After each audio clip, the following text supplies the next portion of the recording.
If that's your strategy for success, the only thing that will show up in your mailbox is not the check, it's a freaking eviction notice. If you can't sell, if you can't influence, if you can't persuade, good luck trying to get your business off the ground. And the only way to get from conscious competence to unconscious competence is through practice. Some people set goals that might be high, but they're crappy goals. Most people don't have a compelling vision for their own future. You got to get honest. Don't blame the boss. Don't blame the leads. Don't blame your job. Don't blame the industry you're in. My message is this: there's only one way to get rich, and that's quick. In the internal world, before you can master the external world, you have to master your own internal world. It's not how you actually perform that earns you the respect of your peers.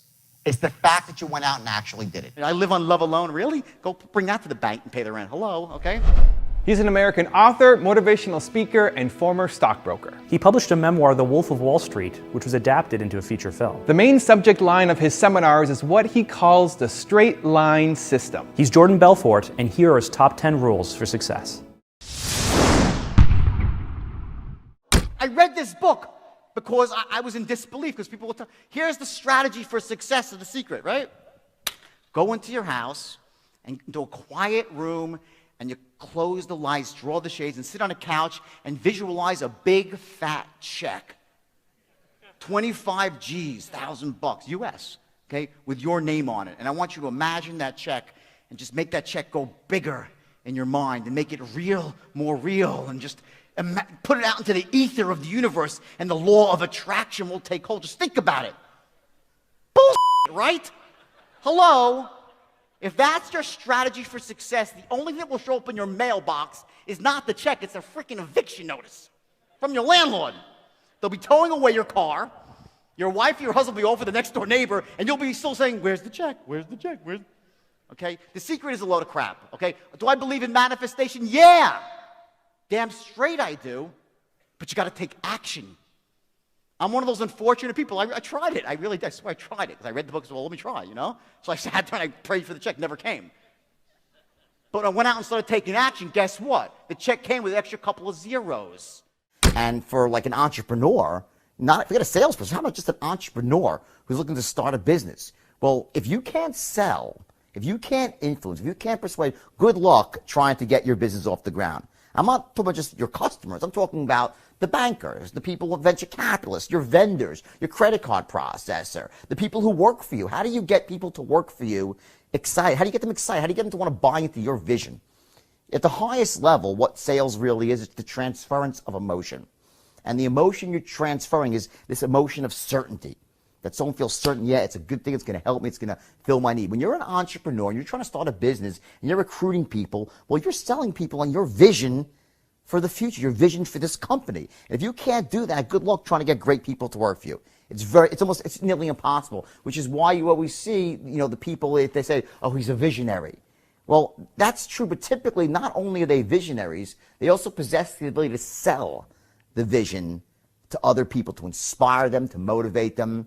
So selling is not just like, people think of selling, oh, well, I'm not a salesman, I don't need to. Well, yes, you do. You need to learn how to influence. How about trying to get your kids to make their bed or do their homework or believe in the value of education?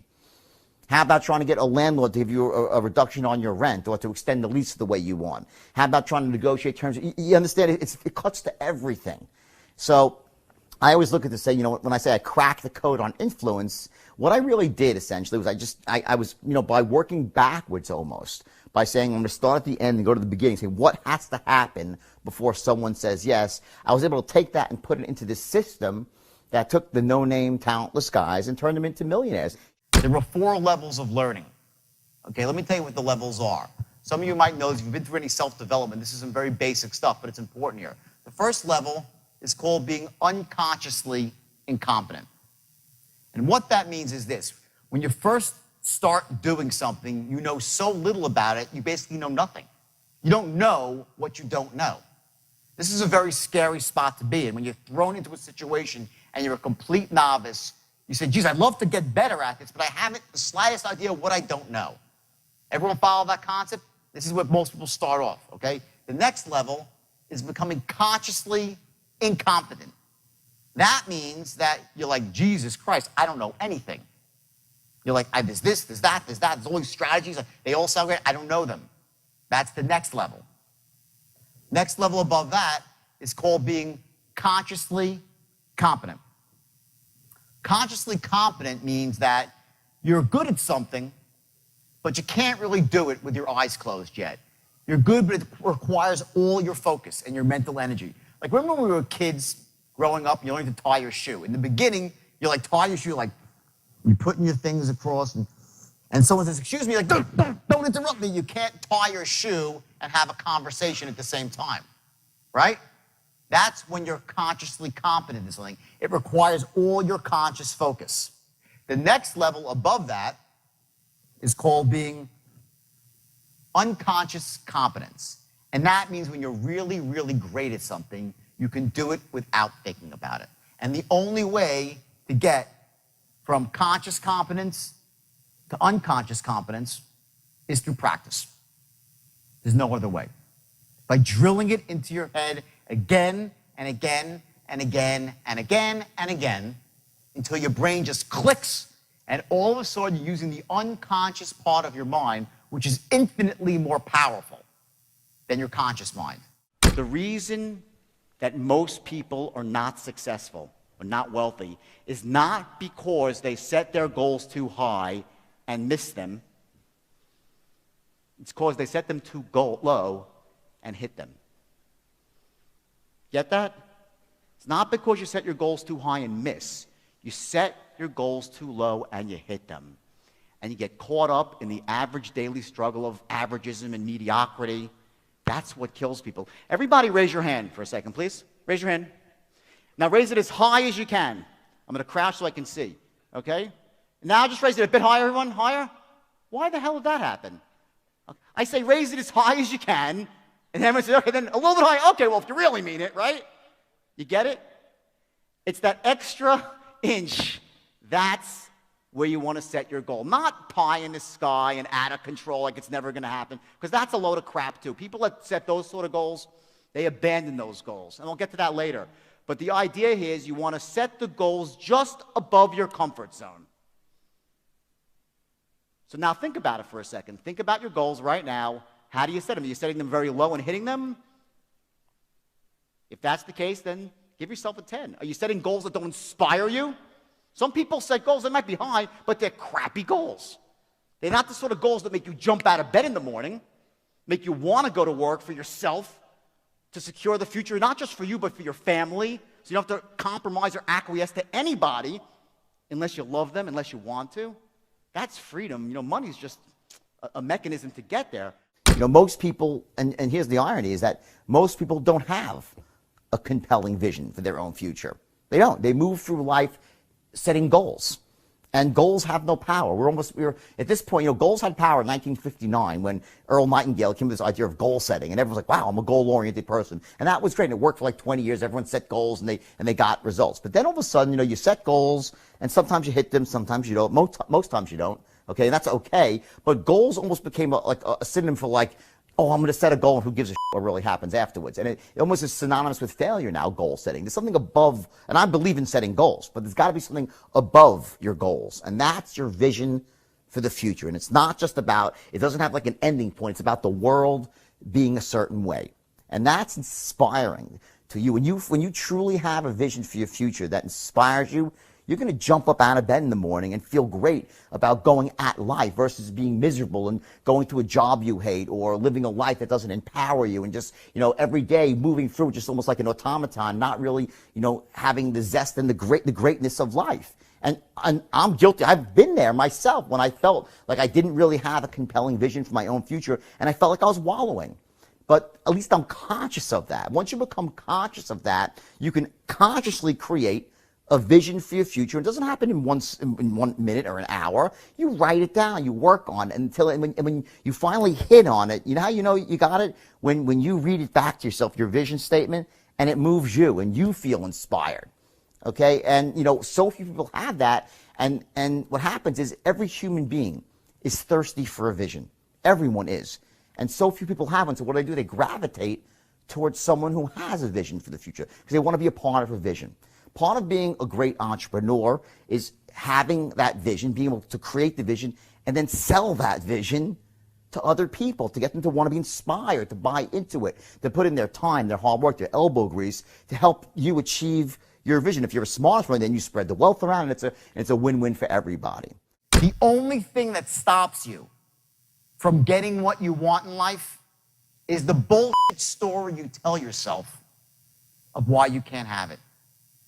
You get that? What stops you back is the story, because the story stops you from getting honest. And if you can't get honest with yourself, there's no way you can go. Imagine like this, success in sales and life, it's like a roadmap, right? You know where you want to go, and you have this perfect strategy, the straight line to get there. It's a perfect strategy. It's going to get you there every single time. But if you don't know your starting point, if you're not getting honest with where you actually are, it doesn't matter how powerful the strategy is, and it doesn't matter how powerful your goal is. I'm going to ask you to set a goal today, right? A 60-day goal. And let's say you really set this goal, and I'll show you how to do it in a brilliant way. So it's visceral. So it makes you really feel it. You see it, you sense it, you smell the goal. That's step one. I'm going to teach you the straight line, which is your strategy to get to your goal.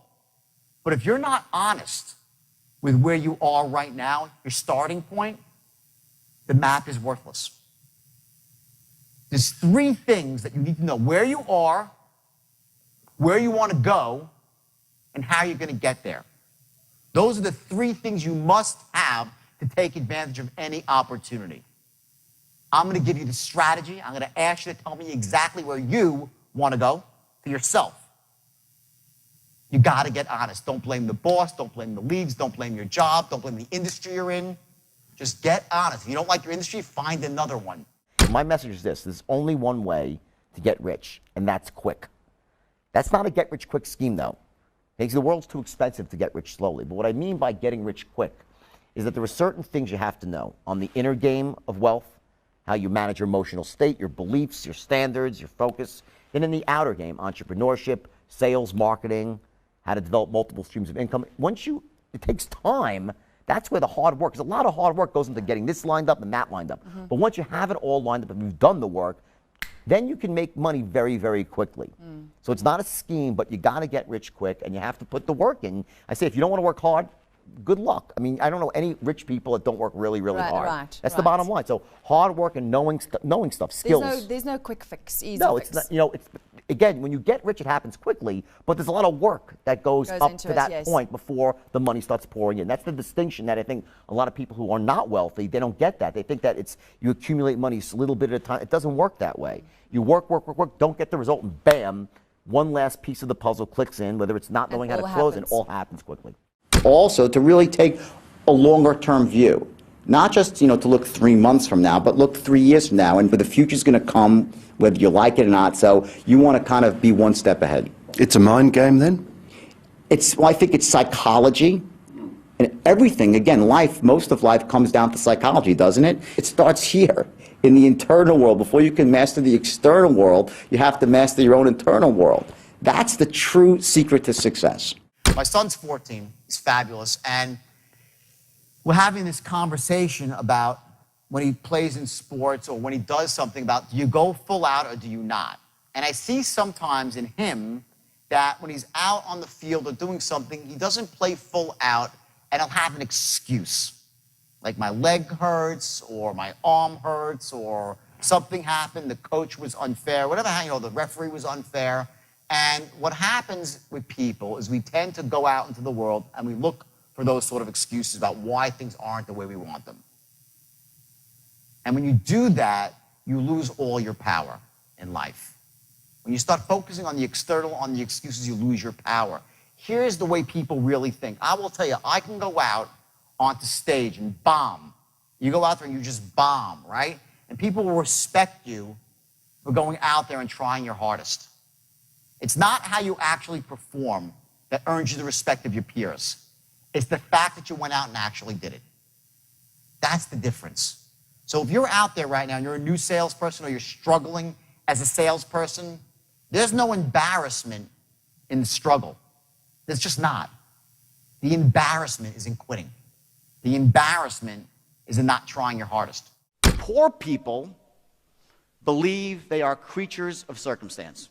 That means that the life happens to them. You get that? while rich people are creators of circumstance. I will tell you this, there is no more destructive belief in the world than to think that life happens to you. Because there's three things that you do when you don't think that you can create your own destiny. I'll tell you exactly what they are. Ready? Number one, the first thing you do is you play what I call the blame game. You start blaming everybody for why you don't have what you want. You'll blame the government, you'll blame your family, you'll blame your spouse, you'll blame your boss, you'll blame the economy, you'll blame the people on Wall Street, which probably deserve some blame, but you'll blame anybody and everybody when you think the world happens to you.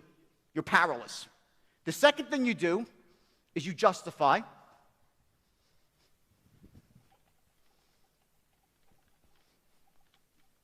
It is because the economy stinks. It's because people are unfair to me. It's because money doesn't really matter anyway.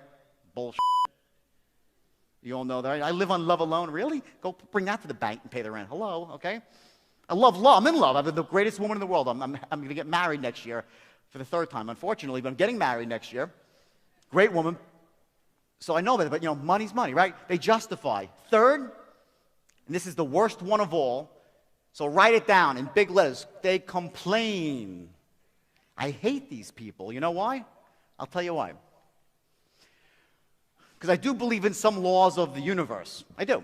And one of them is that what you focus on expands, gets bigger, and what you focus on, you attract because you move towards it.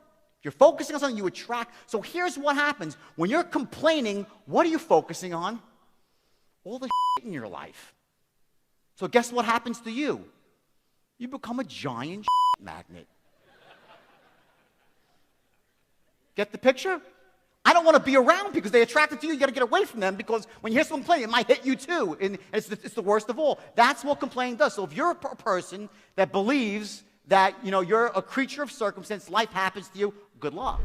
Thank you guys so much for watching. We made this video because Vlad Vasiliev asked us to. If you have a famous entrepreneur or a very special person you'd like this guy to make a video of, leave it in the comment below. I'd also love to know which of the top 10 rules you heard today meant the most to you. Leave in the comments, we'll join in the discussion. Thank you so much for watching. Continue to believe, and we'll see you soon.